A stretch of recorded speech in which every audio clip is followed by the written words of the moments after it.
G'day, legends. Today's guest on the Cricket Mentoring podcast is a great supporter of cricket mentoring and someone who's become a good friend of mine. Josh Philippe, welcome back to the podcast. Thanks, Colsey. Great to be back. Now, we were just saying this is your third time on the podcast. Yep, that's right. Now, I just want to go back to when we first had you on, which was December 2018. So I was looking at that today and I was actually listening back to that first episode with you, and a lot's happened since then. I want you to give me your summary of the last 5.5 years of your career since December 2018. Now, then you were just about to move over and play for the Sixers for the first time. How do you summarise the last 5.5 years? It's probably a whirlwind is one way to describe it. That was the first season just before I played for the Sixers, which, at the time was a really tough decision, but looking back now, it was a really great decision for my career, and the opportunity, I've had there has sort of led on to opportunities to play for Australia and to play at the IPL, and in and around that with WA, for the last 5.5 years, we've been incredibly successful. 3 Shields, 3 one-dayers. It's been pretty incredible, to be honest, to look back. Yeah, well, I sort of was thinking back, obviously having been close to you since then, pretty much. Made a little list. So I think, and when you look back at this, you might even surprise yourself. Played for Australia in ODIs and T20s, played in the IPL, won 2 Big Bash titles with the Sixers, player of the match in a Big Bash final, Big Bash player of the tournament, Big Bash team of the tournament 3 years in a row, 3 one-day domestic titles. You played in 2 Sheffield Shield titles. Voted the one-day domestic player of the season, one season, or was it 1 or 2? One season. Yep. And part of the inaugural US Major League tournament last year. Just a few of the things. How does that sort of make you feel when, I suppose, it's listed like that? And I guess if we were looking forward back in December 2018, you'd probably take that, I'd say. Absolutely. I think December 2018, I had a lot of aspirations around that stuff, but I probably never thought that, I would have achieved some of those, if any of those, to be honest. To hear you rattle them off, it's pretty special to look back and see what I've been able to accomplish. And I guess, now I want to try be able to get back to some of those sort of teams and places and, keep going and hopefully play for another, 5 or 10 years. I think mental health in sport and in life is so prevalent these days. And how do you juggle being ambitious and trying to get better? And as an athlete, you're never satisfied. You watch the best players in the world, they're always hungry to get better, with actually sitting back and going, I'm going all right here, because it's a really hard thing to do, isn't it? Like, looking at that list, you've had a fantastic career and you're only nearly turning 27. You've got your best cricket still ahead of you. You've achieved so much more in the game than 99.9% of players, but no doubt you're not satisfied. No doubt you've got a hunger, and I know you very well, so I know that personally, but sharing with our audience, how do you juggle that sort of gratitude and sort of proudness of your success with wanting to be better? Yeah, I think it's tough because you always feel like you should be sort of ahead of where you're at or going better than you probably are. And, there hasn't been too many times I've really looked back to sort of go, this is what I've achieved, how good, things are never as bad as you quite seem. But, I guess the challenge and the beauty of being a professional athlete is you want to be the best you can be, and you always want to be better, and you always strive for higher things. So, it can be tough at times, but, that's the drive I think everybody has in this industry, and, it's just a part of it. Yeah, absolutely. And you've made a big decision. You've made a big decision recently. You're about to head off, and when this episode gets published, you'll probably be over in Sydney, but you're about to head off on the journey from Perth to Sydney. You're driving over with your girlfriend and your dog, Gus. Tell us about making the decision to leave WA, to leave home. That can't have been an easy decision. Yeah, it was really tough. My whole life is in WA, and, my family and my friends and, everything is here. So it was really tough decision. But, like we just spoke about before, I feel like probably the last couple of years I haven't quite got the best out of myself, and I feel like, I want to go and I want to try find that again. And, it's a real shame because it was really tough because I, love all the guys at WA, all the staff, all the players have been incredibly successful together, and I've been a part of pretty much all of it. And, it was really tough, but I feel like, for me moving forward, I just need that new challenge, and I need to find the best in myself again. So yeah, it was really tough, but it's also exciting on the other side. Absolutely. Now, you say you want to find the best in yourself again, and you probably haven't performed as well as you would have liked, but just not last season, gone the season before, you were the domestic 50-over player of the tournament. And I think if you're honest with yourself, you've underperformed in 4-day cricket, and you know that. But how hard is it juggling formats these days? Like, T20 cricket is so prevalent, and obviously there's a huge window for the Big Bash this in the middle of the summer. And then you've got to come out of that back into 4-day cricket. You have a block of 4-day cricket at the start. Tell us a bit about juggling the formats, because the game is changing so significantly these days. Even though Test cricket is getting faster paced as well, along with white ball, the improvements and the sort of the way T20 cricket's played now just makes such a big difference between the formats. Yeah, I mean, it's challenging, especially for me. I think some players, tend to find it a bit easier to transition back in, and I think over the last few years, I've probably found it, a bit more challenging. Yeah, it's just, I think it's still it's a big part of understanding your own game, and I think as hopefully still a young player, I'm still learning, what my best looks like, especially in the different formats, and sort of how to juggle sort of training around that, and also preparing. When you come out of T20 cricket into 4-day cricket, or 4-day cricket to 1-day cricket, or 1-day cricket to 4-day cricket, I think I'm still trying to work out what the best of that for me looks like, and I've definitely found it tough over the years. I don't really have an answer for it. I think it's just something you got to keep learning along the way, and I guess there's a lot of older experienced players who've been doing it for years as well, who it's important to talk to them about and learn from them. But yeah, it's certainly a challenge in today's game.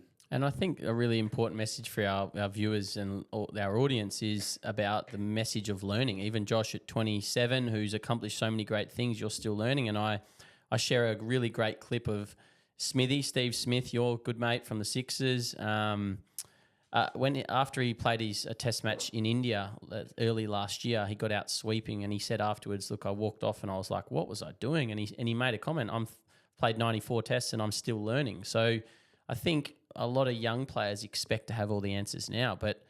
And one thing that I always look back on now that I'm a bit older, and I've had the good fortune of working with people like you and other professionals and having played professional cricket, you realise that even someone like you who has done some amazing things doesn't have all the answers. When I was growing up, you look at players on TV and you think they have all the answers. You think they're always in control.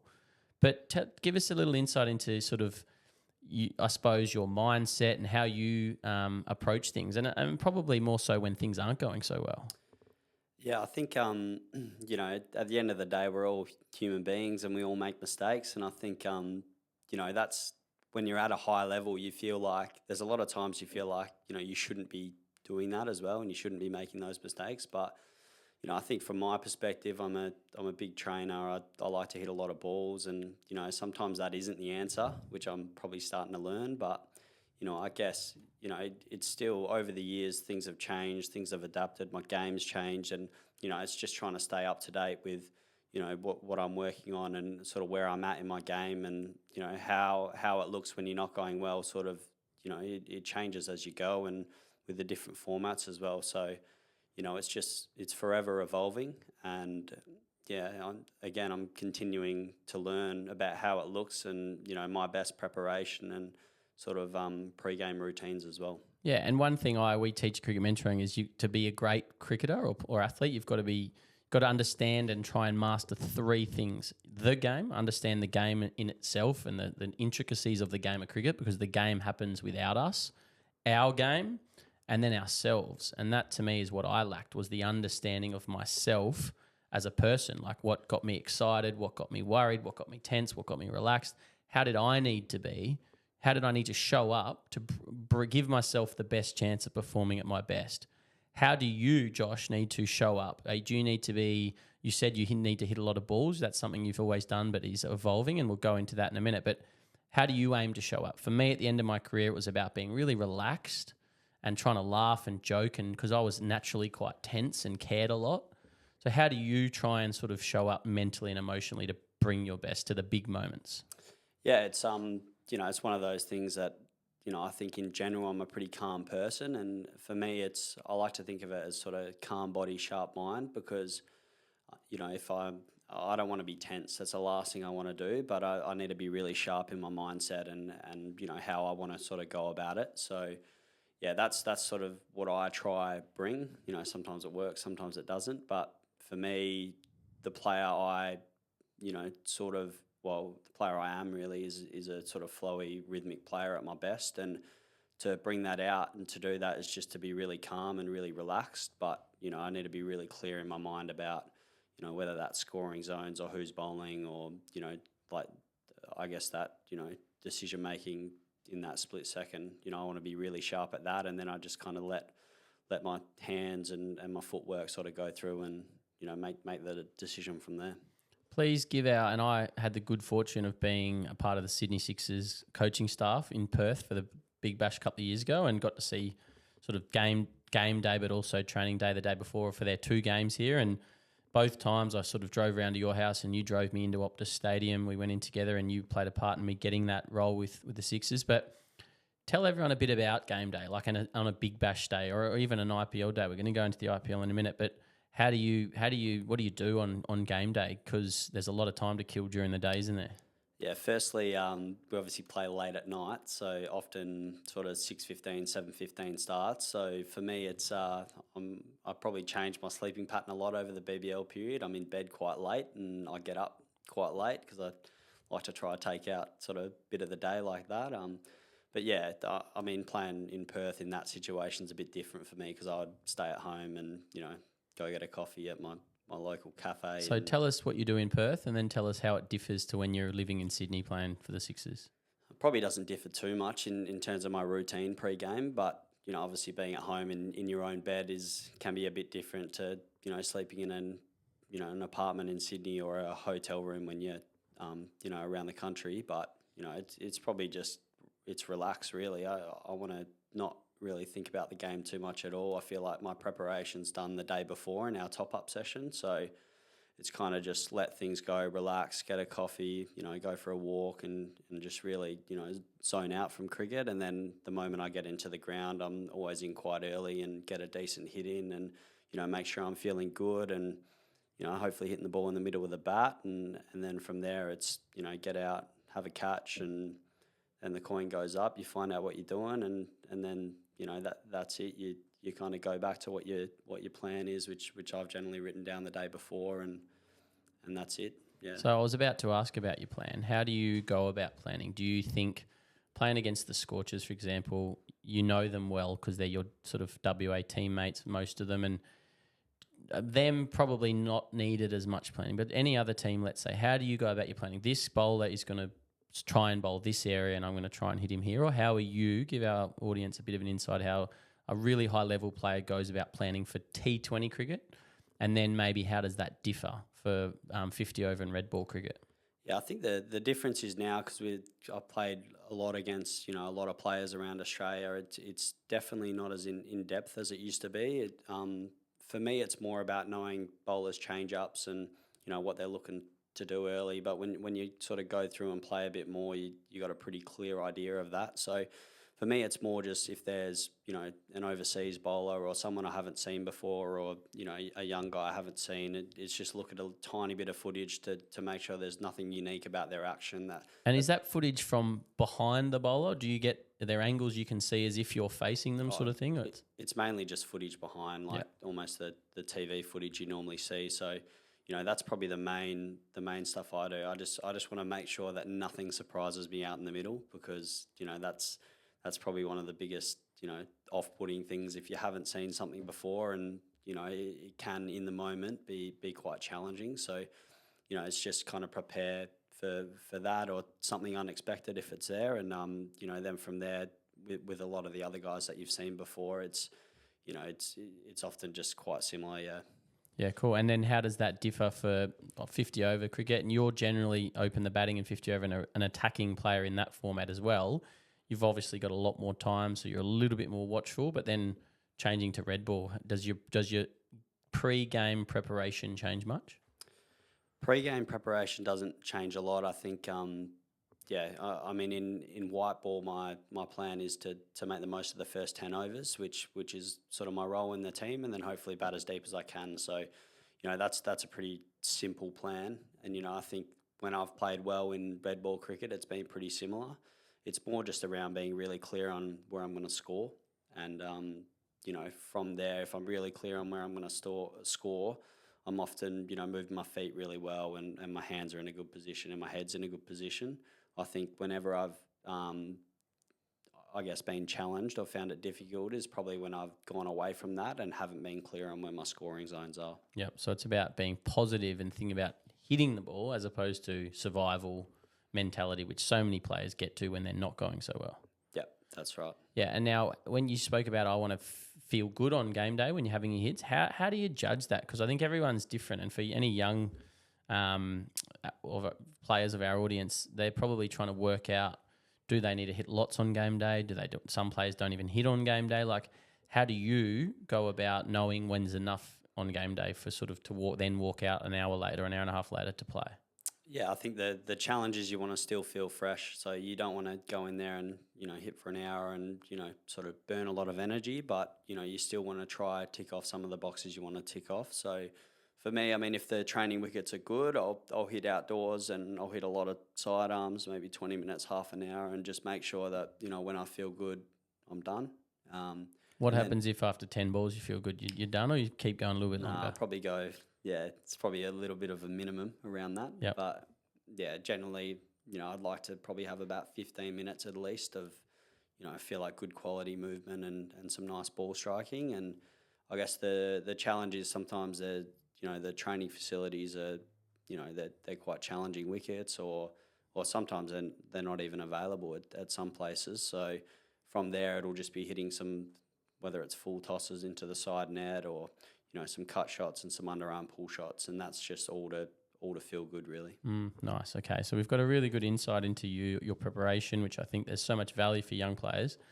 Let's talk about the IPL. Tell us about that experience and looking back, what did you take out of it? You were part of RCB with Virat and ABD, and I know you sort of made sort of good friends with ABD especially. And tell us more about the IPL and what you remember of that time.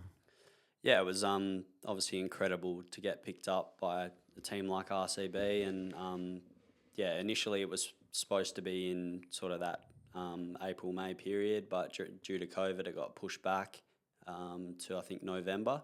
So I actually missed the first half of the season for WA, but I felt like if there's any time to miss, what an amazing opportunity. And although I weighed it up, the odds were definitely in favour of the IPL, and I certainly didn't regret it. We're in Dubai. It was obviously different to what it normally was due to COVID. So was there no crowds? No crowds. Yeah, we had a whole wing of the hotel sort of booked out. So the beauty of that was, got to spend a lot of time with these players and be around, like you said, the likes of Virat and AB. And, often I was pinching myself because, some mornings I was sitting there having breakfast with Virat quite a bit of the time as well. So, it was, a lot of those memories still stay with me now. They were pretty special. But yeah, I mean, the IPL, it's different gravy, really. It's such a shame. Like, I've been lucky to spend so much time in India and go to 6 or 7 IPL matches in 3 different cities, and it's such a shame you weren't in India with the big crowds, because that is something else.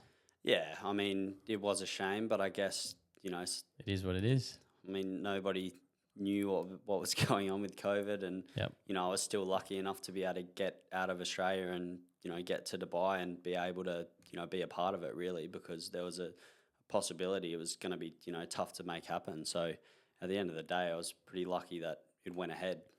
Have you got any Virat or ABD stories you're allowed to share? Anything on the field or off the field or in the training nets, anything that comes to mind? We're just taking a break from this episode for a minute to tell you about the cricket mentoring community. We're on a mission to build the world's best community of cricketers, coaches, and parents. So no matter where in the world you live or what level you're at right now, the cricket mentoring community can help you. If you're committed to your game and serious about becoming the best cricketer you can be and person you can be off the field, then join cricketers from over 24 countries around the world in the cricket mentoring community. Get access to myself and other CM mentors and experts from around the world as we aim to teach you the 6 pillars of success: technical, tactical, mental, emotional, physical, and lifestyle, so that you can become the best you can be. If this excites you and you're ready to take the next step in your journey, then click on the link in the description below and join the cricket mentoring community now. Oh, not a lot. I think the beauty of being so up close with them was just to see how they operate from a day to day, and some of their training, and be around that stuff. Like Virat was a huge trainer. You'd often go to the gym and see him, who'd probably already been in there for a few hours. He worked incredibly hard, and his intensity on the field as well was pretty special to see. Like he's in a good way, his intensity is just incredible, and it shows why he's such a world-class player. Like he's so competitive, and it was pretty cool to be around that. And yeah, it was pretty similar with AB. AB was I guess pretty relaxed, but again, in the gym a lot, trained very hard, very specific with his training, outside of games. That was one thing I definitely noticed. He didn't often hit a lot, but everything was just so specific, whether it was his keeping or his batting. So, that was pretty cool to see as well. And what sort of things do you remember? Was it just like specific, I've got to hit 50 sweeps, or just, again, going on feel sort of thing? Yeah, I mean, it was just like whether it was specific training drills or what it was, like he just knew exactly what he needed to be prepared, and he just did it every time. Yep. Now, moving from two of the greatest ever, Virat and ABD, and to another great, Steve Smith, who you've opened the batting with a lot, what is it that you've seen? You know Smithy well. What is it that you've seen in him, batting with him, opening with him, that makes him so special?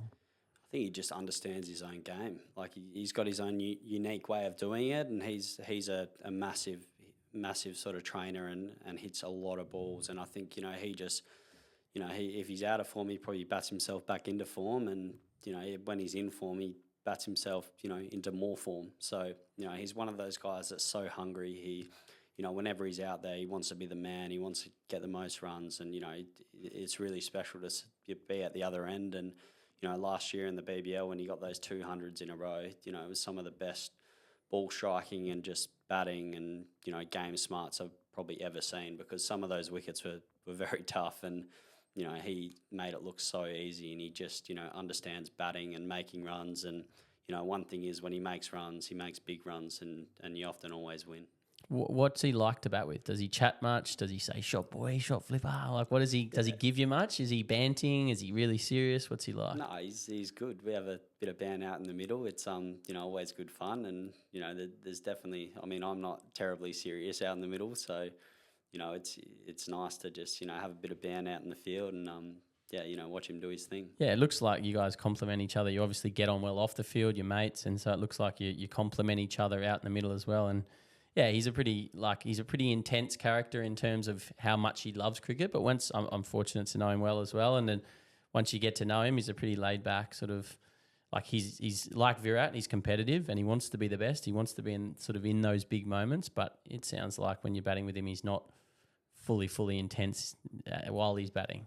Yeah, no, definitely. I can't say I've experienced that. Maybe in the longer formats, I'm not sure. But certainly in T20 cricket, he's pretty relaxed, and he obviously, trusts himself and trusts his game, and, just gets it done.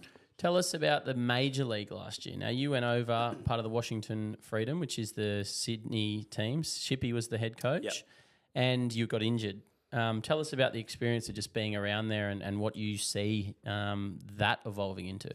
Yeah, it was obviously a shame I got injured for the first game, but I was very lucky to stay on for the whole time, and I was Shippy's little scorer. I'd do the scorebook for Ship every game, and be around the group, and watch how cricket, I guess, was unfolding in the US. And it was really good. The facilities were great, the grounds were great, and there were high scoring games. There was high caliber players there, and all the US guys were very good as well, and it was a very high standard. So, was it better than you thought it would be? The US guys, let's say.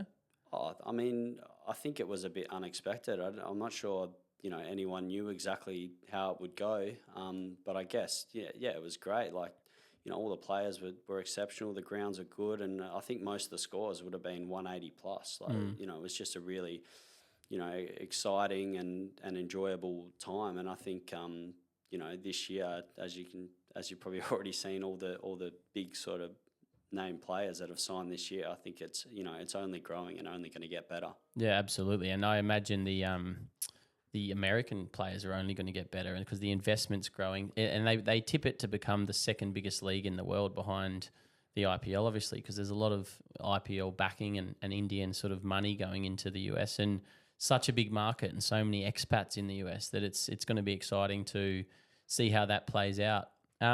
Talk about Shippy, Greg Shipperd, head coach of the Sydney Sixers and soon to be your head coach at New South Wales. I've been fortunate to have him as a mentor, and through you you got me involved with the Sixers when they came to Perth. And he is a very stated and underrated coach, I think. One of the most successful coaches in Australian domestic history, firstly with Victoria and then the Sydney Sixers. Tell us a bit about Shippy. What makes him so special, do you think? Yeah, I've obviously spent a lot of time with Shippy through the Sixers, and he's, it's probably hard to explain. I guess he comes from a teaching background, so often you wander in and he's drawn up his whiteboard full of all the sort of key moments in the game and all his favourite words, 7 P's or 7 F's, or all the F words, and which is not a swear word, by the way. Forensic, fearless, fun, freedom. Family. Yeah. But no, he's great. He kind of just sits back and he's a big watcher and watches everyone. And then when he's got something for you, he comes in and, he's always given it a lot of thought. And, I think I'm really, really lucky to have the relationship I have with him. He's been amazing for me over the years. And I guess, I'm really looking forward to joining up with him sort of over the 12 months now. And, I just feel like, the relationship he builds with the players is second to none. And, everything he says, you always listen. So, yeah, he's got that aura when I was around. And you've obviously left a very successful group in WA to move over to New South Wales. But I know, and we caught up and had lunch last week and spoke about it, but your connection and relationship with Shippy and Moses and Daniel Hughes, a few of the senior guys at New South Wales, could be the thing that just gives you like the continuity of being in one place for 12 months of the year and sort of playing for the Sixers, playing for New South Wales, as opposed to playing your domestic cricket with WA and then your franchise cricket with Sydney, spending 2 months in Sydney and the rest of the time here in Perth. And how much of having Shippy and Moses and those guys was influenced your decision to move over? Yeah, I mean, playing a lot with those guys as well, and you're having a really good relationship as well. Is obviously pretty important. I guess that's the beauty of the move. It's pretty unknown. I haven't actually played, Big Bash and state cricket in the same place really yet. So, I think going into one full environment, it might be the best thing for me. But that's the beauty of it. It's still a bit unknown at the moment, but I'm very lucky that, although it's a new environment, it's going to be very familiar as well with all the people I know, and I know all the staff. And so I guess we'll wait and see, but I'm certainly looking forward to it. Yeah, lovely. And now let's move to give us a bit of an insight into you away from cricket, because something we talk a lot about, something we've spoken about, but I speak with our other athletes about, is your identity, and not just defining yourself on your scores on the cricket field, but understanding there's so much more depth to us as people. Give our audience a bit of an insight into what you're doing in your life away from cricket. I've probably this is probably the first time I've really got back into studying. I did do sort of 12 months of a commerce degree when I first finished school back in 2015, but I have kind of put that to the side for a while. But now this year I'm back into studying my commerce degree. So I'm just trying to, tick a few things off the field as well. But, I mean, outside of that, I'm a pretty relaxed guy. Golf bits and pieces of the time when I feel like it. Off to the golf course after this? I'm off to the golf course after this. I haven't played in about 12 months. It's a pretty normal pastime or hobby for cricketers though, isn't it? Just getting on the course and hitting a few balls. It is. I'm just starting to get back into it. I'm certainly not, a superstar at it. I've got a lot to work on, but... I just kill some time and gives you an opportunity to spend some time with your mates as well. But yeah, outside of that, it's, spending time with the dog and having coffees and catching up with schoolmates. And yeah, it's pretty relaxed. How do you juggle studying with being a professional athlete? Because obviously, as a cricketer, you get this period of time where there's not much going on from a cricket sense. You've got an actual break. You then go into a pre-season phase where you're doing a lot of training, but you're in one place usually, and then you go into competition, which is 6 or 7 months of the year minimum. How are you managing it? Is it structured so you do more at this time of year? Is it spread out normally? How are you doing it? Yeah, I'm still kind of working through how that's best going to look. At the moment, being in off-season, I'm doing 2 units. Last year, I managed to tick off 2 units, one actually during BBL and one just prior, at the sort of start of the WA season. I think, one thing it's probably teaching me is it's a great time management skill. All my course at the moment is fully online, so you've got to be quite disciplined to be able to stay up to date, because it's quite easy to fall behind. But I'm still kind of working through how that's best going to go. But yeah, at the moment I'm going to try to 2 units a semester, see how I go with the option to be able to drop one if required. Yep, and I'll just give a little plug for your back of the bat sponsor, Alero Group, who is one of the founders and directors is Daniel Wise, who Wisey has become a friend of mine, and I mentor his son Hugo in Sydney. I'm off to Sydney tomorrow. I'm going to be seeing Hugo and Wisey, and the plan is, so I connected you with Wisey. You did a session with Hugo back in June last year when they came over for a week of intensive training with me, and you met him, and then you were looking for a back of the bat sponsor, and Alero jumped on board, and it's going to be a partnership now that you're in Sydney. The plan is to be more than just sort of a sponsor. You're going to sort of look at going in and doing a few things away from cricket, aren't you? Yeah, I think it's, a really exciting opportunity.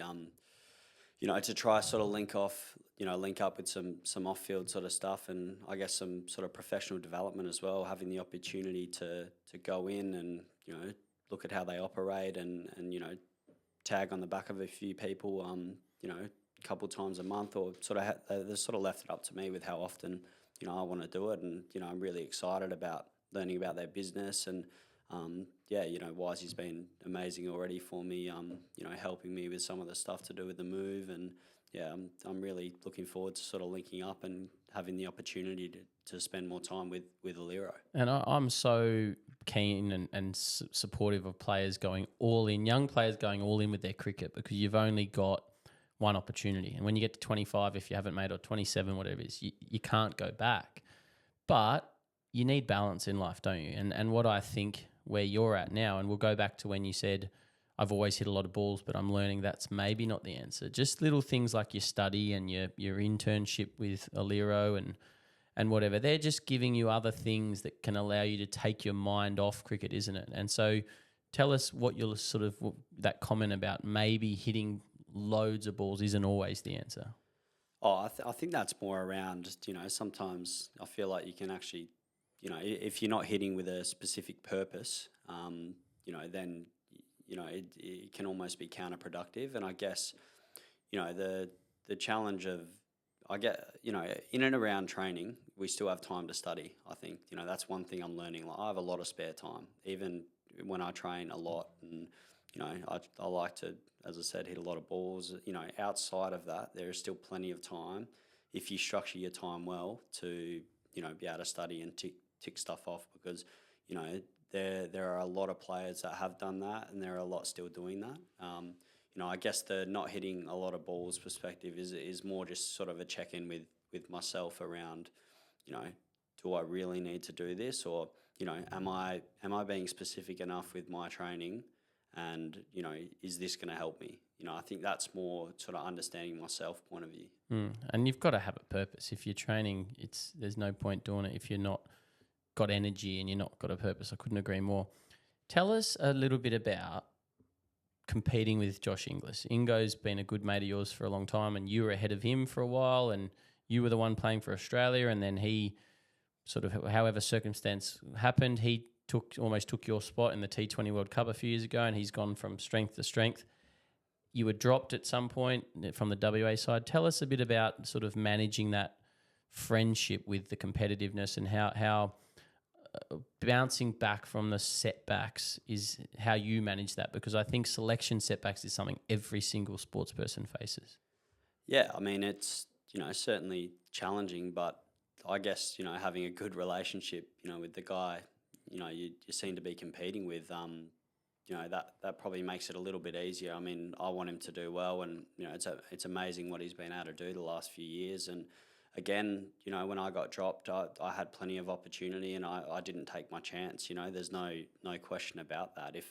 If I had taken my chance and, he got dropped, it's, I guess you could look back a bit differently, but the reality is I had a good opportunity and didn't quite take it. And, he came in and he's done really well. And, that, I guess, you can't look back with, too much, frustration I mean, I had my chance. I didn't take it. And now it's about, I just had a mentoring session with a young athlete, actually a tennis player, a boy I've been working with for a while, on his mindset, and it was all about, you've just got to control what you can control, don't you? Like, there's no point getting upset or angry, or you can feel it, but you've got to move on quite quickly from those emotions. It's normal to feel those emotions, but if you dwell on them, it's not helping you get better, and you've got to get better so that you can take the next opportunity, right? Yeah, definitely. I think, the best thing for me was probably the learning experience I took from that, because there was certainly some challenging situations, but I guess at the end of the day, I wasn't up to it at the time, and I needed to get better. And I think where I'm at now is probably a similar thing. Like, I just need to find a way to get better and get back to where I want to be. And that's the beauty of being an athlete. You can always get better. It's finding the right way to do it. Absolutely. Now, we're going to finish up shortly. I'm mindful of you getting onto the golf course, but who are the mentors in your life at the moment? You spoke on our podcast 5.5 years ago about the importance of your dad, the role he'd played. I know that he's still a big part of your life. And obviously you're going to move over to be with Shippy and that, but tell us a little bit about that. We're obviously a mentoring business. Tell us a bit about who's helping you.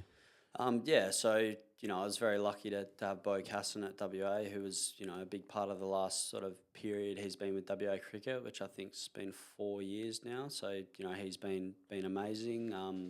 My dad, is still, we don't talk about it as much as we did, but I still definitely lean on him a lot of the time. And, I guess the other one at the moment's a guy, David Reed, who's a mental performance coach, and I've been working with him pretty closely now for the last, I would say, probably 10 months, and he's been really beneficial so far. And I guess Chippy as well, definitely.